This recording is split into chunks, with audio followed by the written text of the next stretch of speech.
Deuteronomy Chapter 13 delves into the critical theme of loyalty to God and the dangers of false prophets and idolatry.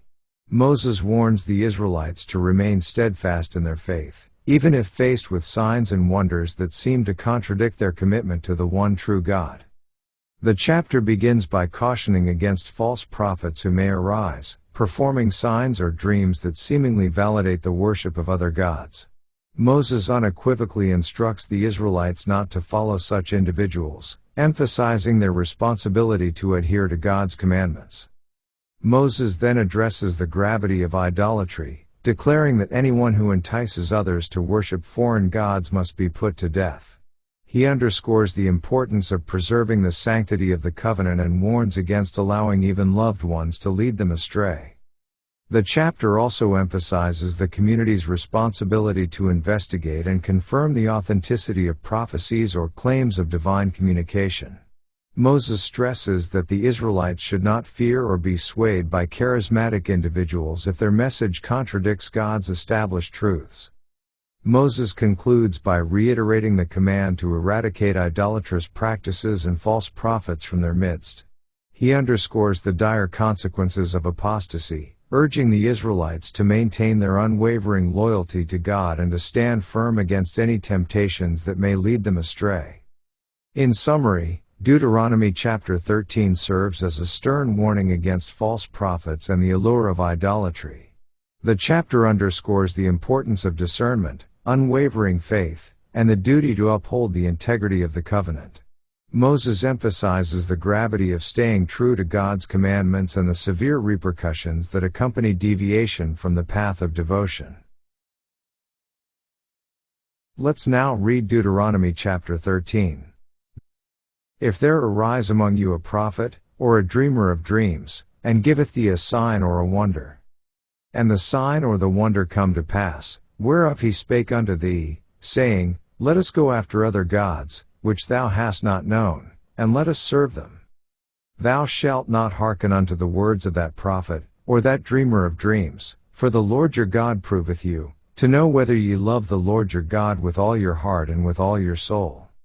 Ye shall walk after the Lord your God, and fear him, and keep his commandments, and obey his voice, and ye shall serve him, and cleave unto him. And that prophet, or that dreamer of dreams, shall be put to death, because he hath spoken to turn you away from the Lord your God, which brought you out of the land of Egypt, and redeemed you out of the house of bondage, to thrust thee out of the way which the Lord thy God commanded thee to walk in. So shalt thou put the evil away from the midst of thee.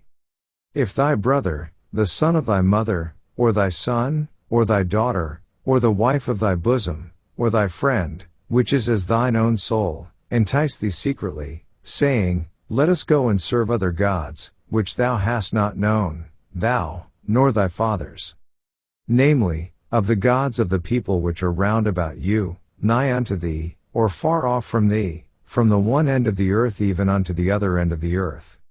Thou shalt not consent unto him, nor hearken unto him, neither shall thine eye pity him, neither shalt thou spare, neither shalt thou conceal him. But thou shalt surely kill him. Thine hand shall be first upon him to put him to death, and afterwards the hand of all the people. And thou shalt stone him with stones, that he die, because he hath sought to thrust thee away from the Lord thy God, which brought thee out of the land of Egypt, from the house of bondage. And all Israel shall hear, and fear, and shall do no more any such wickedness as this is among you. If thou shalt hear say in one of thy cities, which the Lord thy God hath given thee to dwell there, saying, Certain men, the children of Belial, are gone out from among you, and have withdrawn the inhabitants of their city, saying, Let us go and serve other gods, which ye have not known. Then shalt thou inquire, and make search, and ask diligently, and, behold, if it be truth, and the thing certain, that such abomination is wrought among you, thou shalt surely smite the inhabitants of that city with the edge of the sword, destroying it utterly, and all that is therein, and the cattle thereof, with the edge of the sword.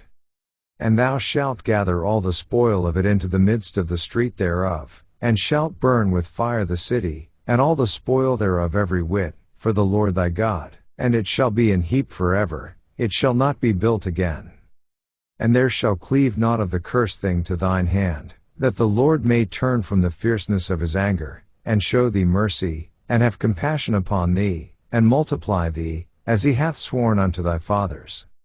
When thou shalt hearken to the voice of the Lord thy God, to keep all his commandments which I command thee this day, to do that which is right in the eyes of the Lord thy God. This ends our reading of Deuteronomy chapter 13.